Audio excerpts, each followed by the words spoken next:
Here we are back again, Mel and Jay, 3,000 miles apart. And this time, Mel's going to introduce another sub-theme of what we've been going through. Always, we've been looking at the Standard Islamic Narrative, SIN. Standard Islamic Narrative has always said that nobody can pray to Muhammad's tomb. Anathema, haram. And that this has been in place since the time of Muhammad himself.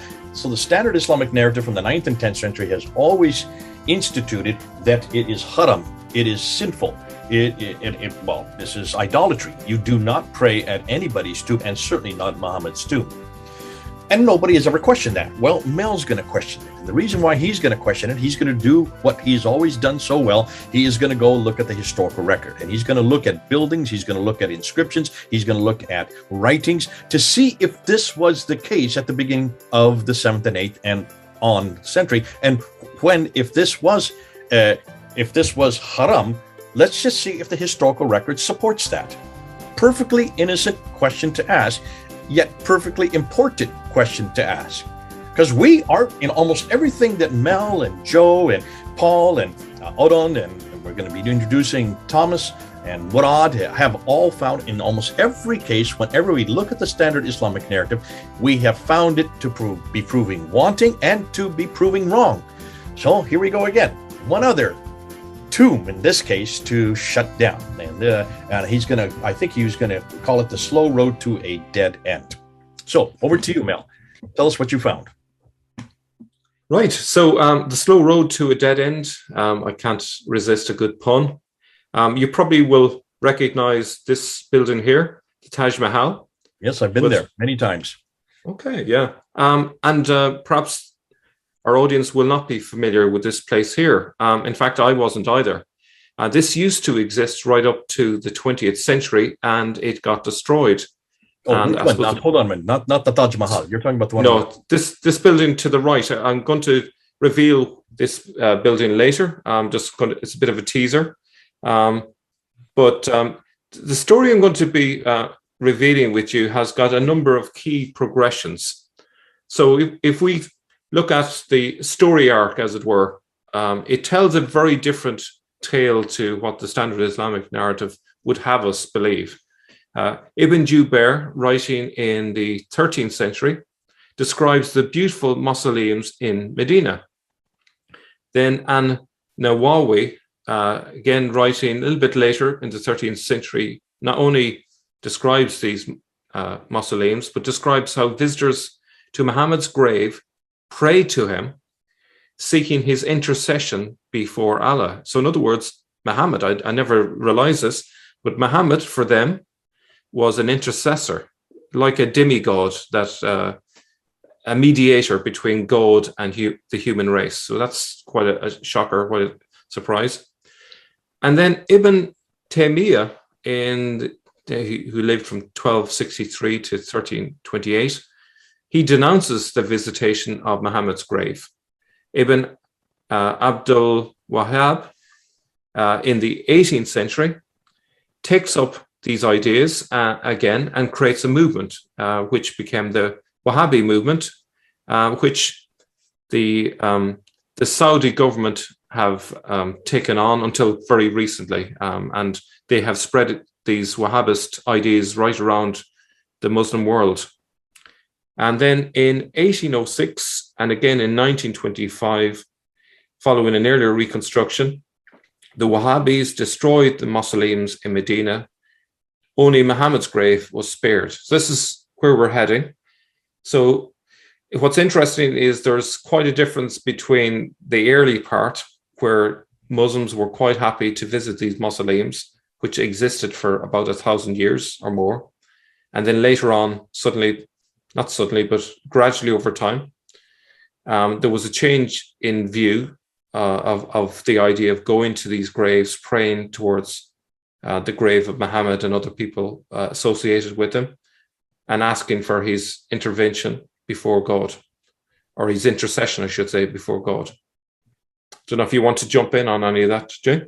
No, this is good, because what you're bringing up, and this is something we've always known, that it is with Ibn Taymiyyah. Ibn Taymiyyah in the 1300s, so the 14th century, along with Abdul Wahhab, who comes in the 1700s. 18th century. Both of them are known as the father of radicalism. Radicalism, and remember, it's Ibn Taymiyyah that what says that in order to be a good Muslim, you must read the book, follow the man. The book being the Quran, Muhammad would be the man. So he was the one that would have been confronting this whole idea of bowing down to tombs, because that goes against the book and it goes against the man, supposedly. Wahhab was the one then that picked that up and created, his name was then given to the namesake that has now his whole ideology of Wahhabism, which is now rampant all over the world because of the petrodollars of the Saudi Arabians, who are dependent on him for their theological authority. So it stands to reason that these two names, and you brought them up, are the ones who have confronted this idea. But look at the dates. 1328 and 1792 are the death dates for both these men. With that understanding, then you can then see that in 1800s and then 1925, they went around and then they destroyed these mausoleums. And that is still continuing today. What did ISIS do? What did the Taliban, the ones who've just taken over Afghanistan, look and see what they did when they were in power over 20 years ago. They destroyed those Buddhist statues. You remember them? So this is still being carried on today. But is that and what you're asking, the question is, when was that introduced? I would suggest those dates you have on the screen there is when that is introduced, not the 7th and not the 8th century. Now, am I jumping the gun? Maybe I'm not. Maybe I am. No. But it's fascinating that you brought up the two names that I would have brought up as supports for this anathema or this attack against or anything that's idolatrous, or in this case, the tombs. Yeah, so what I would say is that these tombs and the fact that Muslims are recorded to have visited these tombs and prayed towards the graves of people like Muhammad, that suggests that this was a belief held by possibly a large number of Muslims. It was a practice which they were in the habit of doing for centuries. These tombs supposedly go way back to the beginning. Now, I would suggest it probably wasn't the 7th century. They may have been built in the 8th and 9th century. But nonetheless, we're talking about a good 1,000 years, if not more, where Muslims were visiting these places. And you have to imagine the reaction when these tombs were destroyed. This caused a major furore in the Muslim world at the time. This was not a popular action at the time. Maybe later, it might have been viewed, like later in the 20th century, it might have been viewed differently, because as you mentioned, the Saudis were propagating these more extreme views, but in the early days, these extreme views were more rarer and more not the mainstream, but the how would we say, the kind of extreme view. Let's put it that way. What we would call the extreme right or radical right. Yeah. So to begin with some basic stuff, what's a mausoleum? I've got this definition here, which is pretty good. It's a stately or impressive building housing a tomb or group of tombs. The great effort gone into building these mausoleums suggests these are intended to be visited. I think that's a reasonable assumption. Now, the most famous mausoleum in the world is probably the Taj Mahal. In my ignorance, put my hand up, I used to think when I saw this, because I saw that it was in India, I assumed that this must be a Hindu temple. Not a great thing to admit. But it was only really when I looked into it and it was pointed out to me, no, actually, this was created by a Muslim. I was like, what? It looks so much like it. That was built by Shah Jahan for his wife. It was actually, he was supposed to be also have been buried there as well. She is buried there. He was then taken over by his son and put into the Red Fort across the river on the other side, and could only watch it from a little mirror about this big as a reflection as it was being finished off. And when you see that, it is, well, there's no other building in the world that is quite that beautiful or as symmetrical as that. And it's one of the great 7 wonders of the world today. If you ever get to India, go see it. But if this is interesting on that very point, if you go around northern India, it's all northern India, the best architecture are always Mughal. This is called Mughal architecture, which is Islamic architecture. Yeah. Because of the fact they could not put their creative juices into any other area like paintings and other things like that, because that was seen as haram. They put it into calligraphy and they put it into buildings like this. And in almost every case, these were primary, the best ones, the best examples of them were always tombs. Okay, so you can read that description there for yourselves. We're just going to move on from there. So this, at first glance, seems surprising, as hadiths teach that such places are not allowed and visiting graves is strictly forbidden. So take this example here. It was narrated from Abu Huraira, said, the Messenger of Allah said, if one of you were to sit on a live coal that burns him, that would be better for him than if he were to sit on a grave.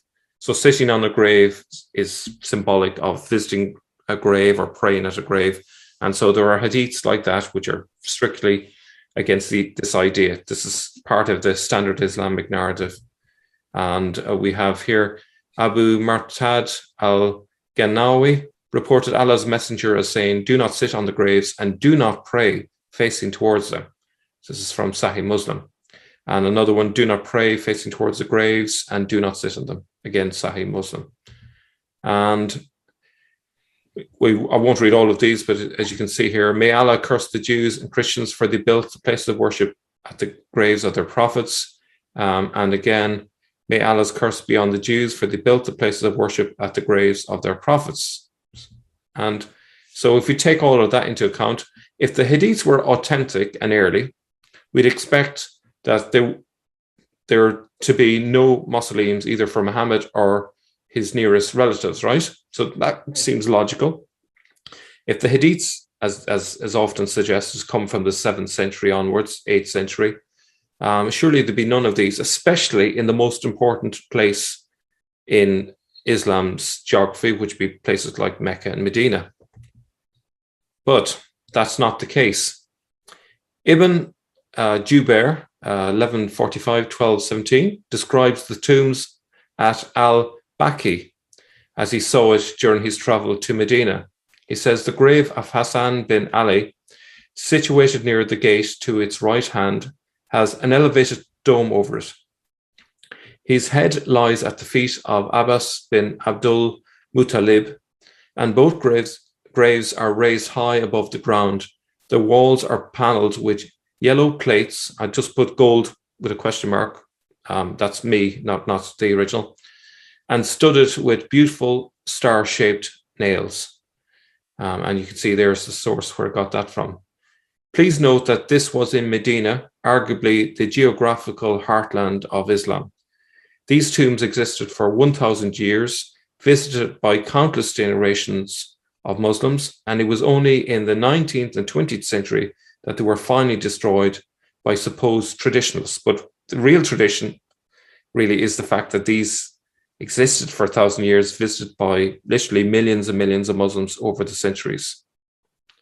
Now, and Nawawi, a little bit later in that same century, in the section devoted to visiting Muhammad's grave that is found in his book on pilgrimage, and there's the title of it, which I'm not going to attempt to repeat. The visitor stands and greets the Prophet, then he moves to greet Abu Bakr and Umar.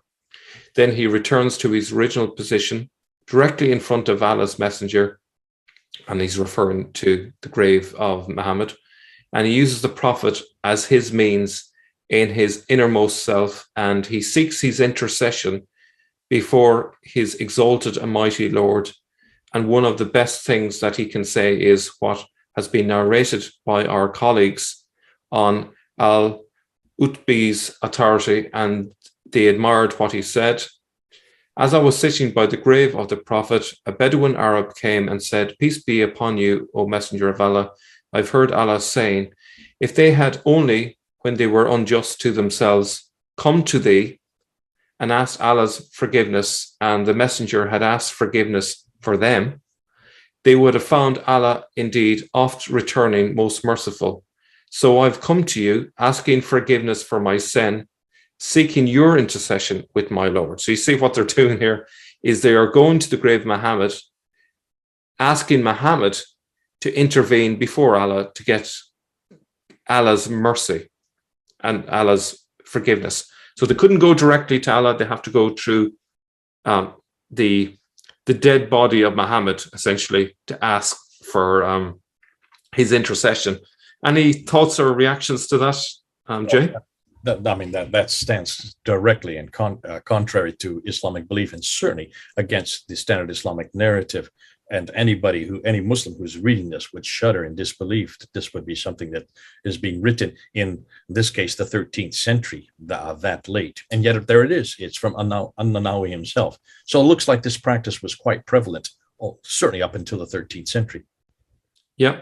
And I would say that to me, it seems more likely that this came first. This practice was probably from the earliest days, and the hadiths are a redaction in reaction to this practice that they're trying to eliminate, because it's clearly a theological embarrassment in later centuries, because they are trying to present Islam as a monotheistic religion, and yet people are going to the grave of Muhammad and asking for his intercession, which places Muhammad as somewhere between a human and God, perhaps like a demiurge or a demigod.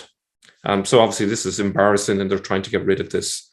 And when you say embarrassing, for those, just so people know what you're talking about, and we've talked about this in earlier episodes, what this is suggesting is, when you look at this, if this is happening in the 1300s, and the traditions are from the 9th and 10th century, it looks like the 9th and 10th century traditions which confront this are not written in the 9th and 10th century, but must be written much, much, much, much later, as we're going to find out.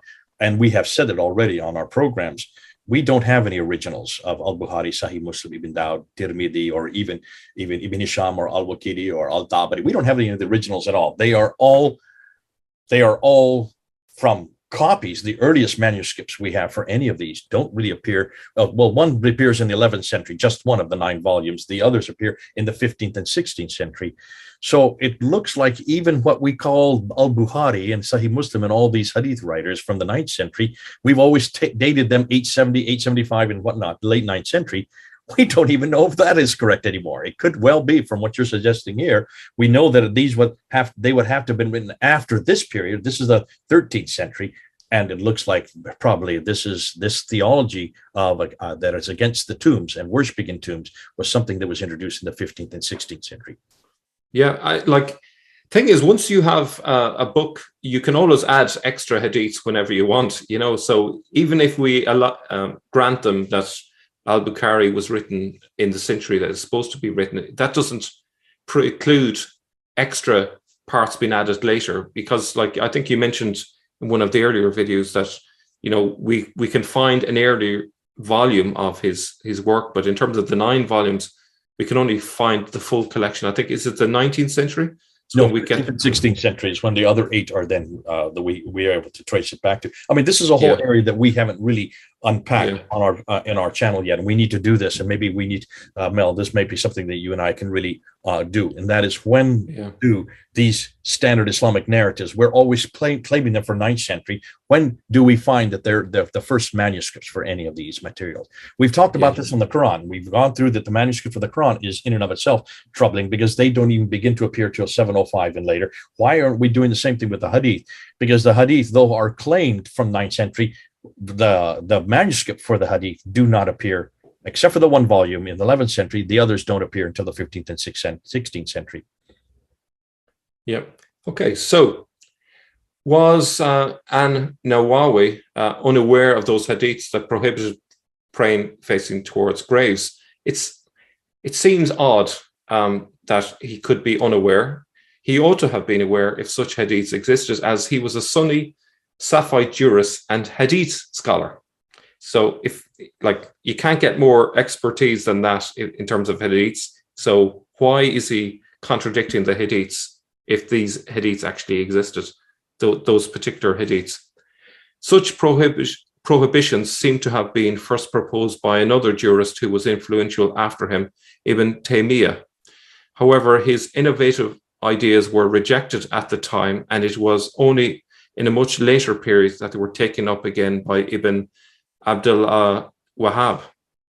Now, it's interesting that Ibn Taymiyyah's ideas were so radical and so different to what the public believed in that it got him in trouble. So, for example, here, let me just jump to this point here. Ibn Taymiyyah spent a large portion of his life in prison for his teachings. His last imprisonment was caused by his issuance of a legal opinion reportedly denouncing the visitation of the Prophet's grave.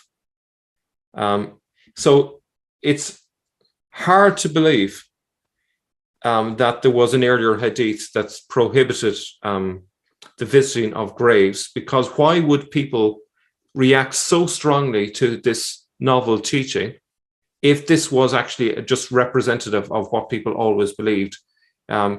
His ideas seem to be so out there that people thought his ideas were dangerous. They were bid'ah, I think the word is, a novelty. And, he says, it is obligatory to destroy the structure constructed over the grave, and after gaining power for their destruction, it is not permissible to reinstate them even for one day. So the people reacted really badly to that. They considered him way too radical, and he didn't have popular support for his ideas. Now, Ibn Taymiyyah was defeated by his opponents, the ulama of Egypt and Syria, and died in prison together with his legal opinions condemning grave visitation and the belief in intercession. Despite his failure to prevail in his lifetime, however, Ibn Taymiyyah left an influential legacy for subsequent generations who in the following centuries still impelled to engage in similar debate, whether in refutation of his arguments or in defense of them. His spiritual legacy found a fertile ground in the person of Al-Wahhab and has also been appropriated by today's Salafis. So this is really key in terms of understanding what's going on in today's Islam. However, it took a long time before Ibn Taymiyyah's ideas in the 14th century would be taken up again and then put into action in the 19th and 20th century. In all, it took 500 years before his ideas led to the destruction of mausoleums dedicated to Muhammad's closest companions, and very nearly led to Muhammad's grave being destroyed. And now I just put a little note there. These are presumed by Muslims to be their graves. Again, that's conjecture, that's a presumption. We don't know for certain who are in these graves, but we'll grant them the presumption. But it took a long time before people thought of actually destroying these mausoleums. And this is a picture of the mausoleums. I think this picture is from the 19th century, possibly the early 20th century. As you can see, there's quite a lot of them. Some large mausoleums and then smaller tombs on the ground. And this was Janat al-Baqi in Medina. Historical records show that there were domes, cupolas, and mausoleums there before the 20th century. Today, it is a bare land without any buildings. And here are, as I say, some of the people that are supposed to have been buried there. It's kind of a who's who of early Islam, according to the Sen. You can see Fatima, Uthman, apparently, the wives of the Prophet, and so on. And yet, they decided that they're going to destroy the tombs of these really important people, which seems very odd indeed. So Al-Baqi Cemetery, the oldest and one of the two most important Islamic graveyards located in Medina in current-day Saudi Arabia, was demolished in 1806 and following reconstruction in the mid-19th century was destroyed again in 1925. In 1925, Medina surrendered to the Wahhabi onslaught. All Islamic heritage was destroyed. The only shrine that remained intact was that supposed to be that of Muhammad. And that was a last-minute decision. They actually went out there intending to destroy even Muhammad's tomb. But the reaction was so hostile there to that, to avoid certain bloodshed, they stopped short in terms of destroying his tombstone, or his tomb, I should say. Wahhabis tried to carry out the demolition within a legal religious context, since they regarded the shrines as idolatrous and believed that marking graves is bid'ah, heresy, based on their interpretation of Quranic verses regarding graves and shrines. They drew from the story of the golden calf found in the Quran, where Israelites manufactured idols and prayed to them, causing God to become angry. Some Muslims see the story as a blanket prohibition against the worship of images and shrines. Now, if we assume that they're correct in that interpretation, why then were these tombs there for over 1,000 years? It seems odd. Now, on the other hand, Shia scholars used a number of different verses and traditions to support the practice of building shrines over the graves of Islamic saints. According to Shia scholar Muhammad Jafar Tabasi, the graves of Shia imams buried in al-Baqi had been revered for hundreds of years, and none of the Sunni scholars regarded the shrines as innovation. So my question to the audience is, which came first, the idolatrous shrines or the prohibition? Don't know if you want to come in on that, Jay. Well, this is fascinating. I mean, you're bringing up here something that I had never thought of before, and this is exciting by looking and seeing when the tombs were there, and the fact that the Shia have a different. The Shia, interestingly, it's the Shia who still go to tombs today, and it's the Shia who ISIS spent most of their times attacking. It was the Shia tombs in Iraq and in Syria that they destroyed, and we saw the pictures of them. They were one after another was being destroyed. Because the Shia have this practice of going to tombs, this would be another theological difference between the Shia and the Sunnis. But I had no idea that these tombs were that plentiful from the picture you're showing, and I had no idea also that they were destroyed so recently.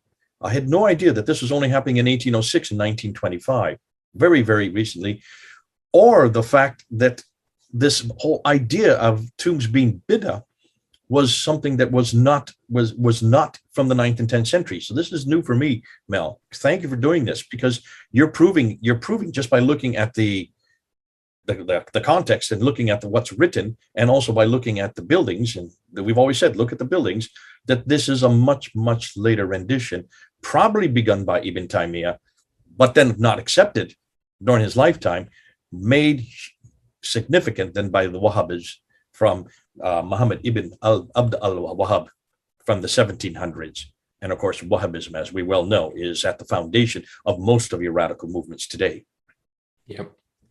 Okay, so a summary then, I think when we look at it from bird's eye view again, I think it's really clear which came first. I would suggest that this practice of visiting tombs was something that existed right back in the early days. The tombs existed even long before Ibn Jubair spoke about the beautiful mausoleums in Medina.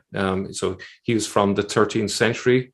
And Nawawi, I probably said that wrong, a little bit later than him, he goes into detail further and describes how Muslims prayed towards the grave of Muhammad, asking for his intervention, which doesn't sound very Islamic to me, judging at from today's standard Islamic narrative.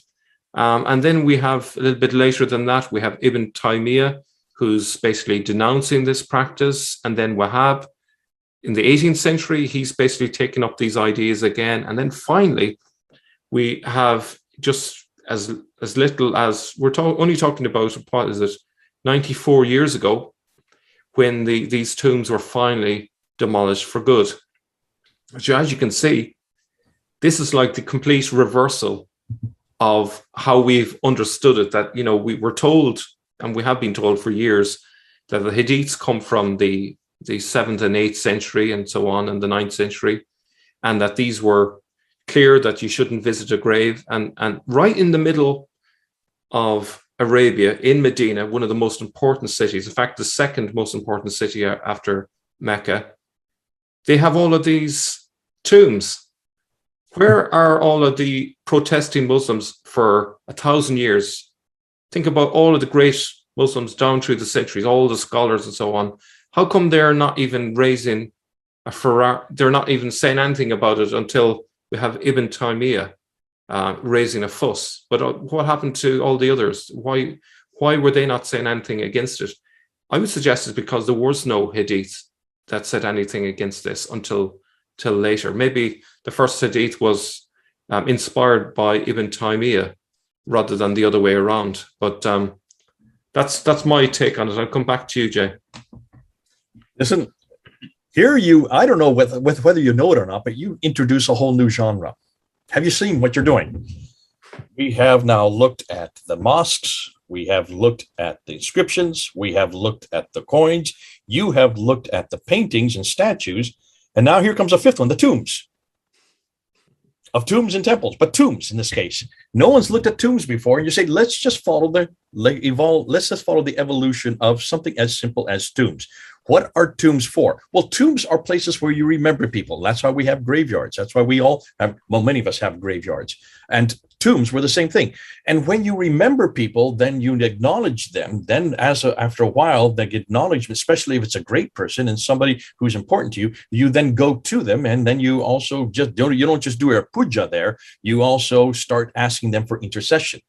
So that progression of intercession does take place. And you looked at that by looking at the writings, and especially on Nawawi. I'm glad you use An-Nawawi, because he is important to this whole discussion. When he says that this is the reason they went to tombs. Well, you then said, well, when was this confronted?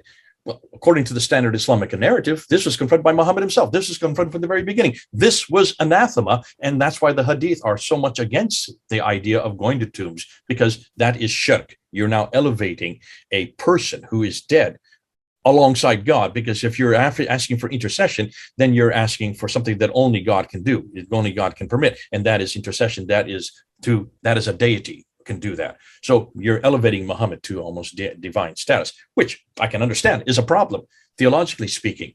But this did not happen at the time of Muhammad, nor did it happen during the 9th century when the hadith were being written down by Al-Bukhari, Sahih Muslim, Ibn Dawud in 870, 875, and on up till Al-Tabari in 923. That did not happen in the 9th and 10th century, because you're giving An-Nawawi and you're giving these references that are from the 1300s, and that you're also saying that this even was considering, this was still there because the tombs, you look at the picture and say the tombs were still there all the way until the 19th century, until the 1800s, especially the ones in Medina.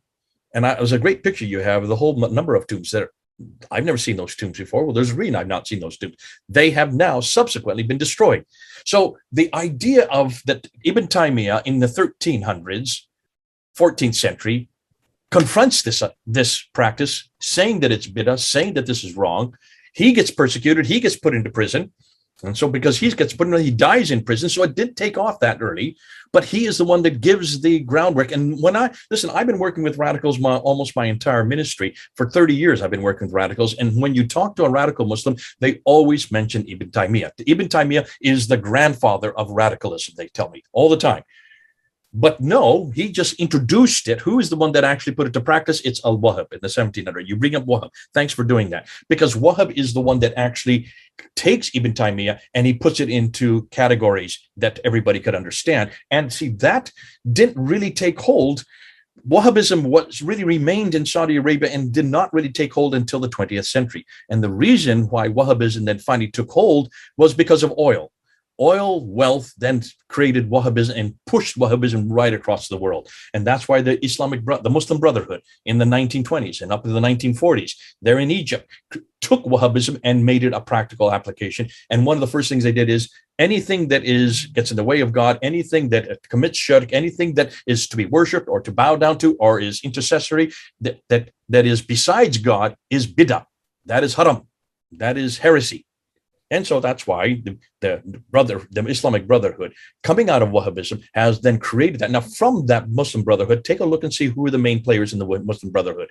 Well, you have Sayyid Qutb, who wrote probably the best book, In the Shade of the Quran, also milestone, that really took the Quran and did what Ibn Taymiyyah had done earlier, and also what our good friend Wahhab did in the 1700s. He did in between 1956 and 1966, that 10-year period while he was in prison, he wrote and showed how that is to be applied in the 20th century. That is the textbook.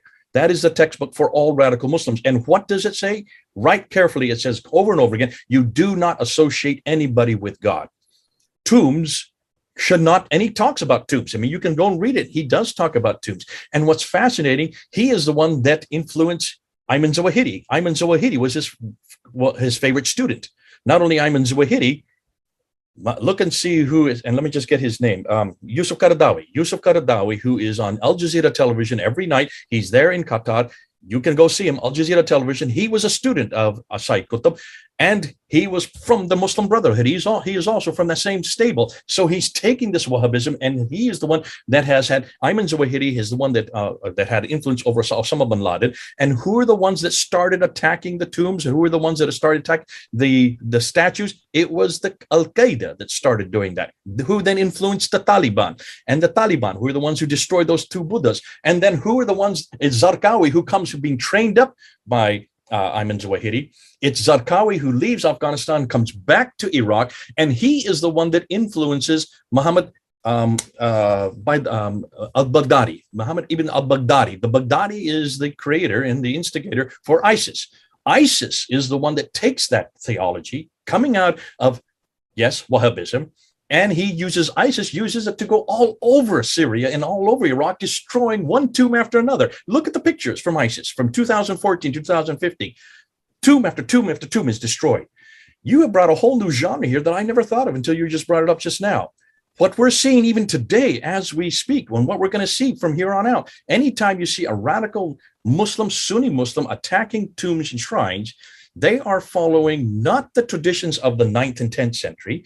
They're not even following anything from the 12th and 13th century. They are following what Wahhabs started instituting, coming out of Taymiyya from the 14th century in the 18th century.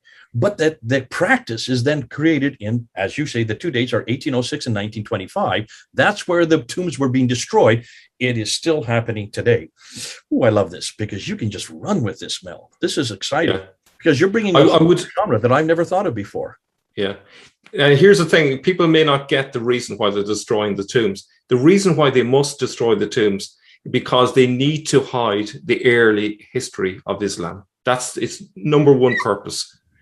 And the work that we're doing in terms of exposing that early history, this is their greatest nightmare, because the reason why they're spending so much effort destroying all of these tombs is because it tells a different story. It breaks the standard Islamic narrative. They want people to believe that the Hadith started first and so on.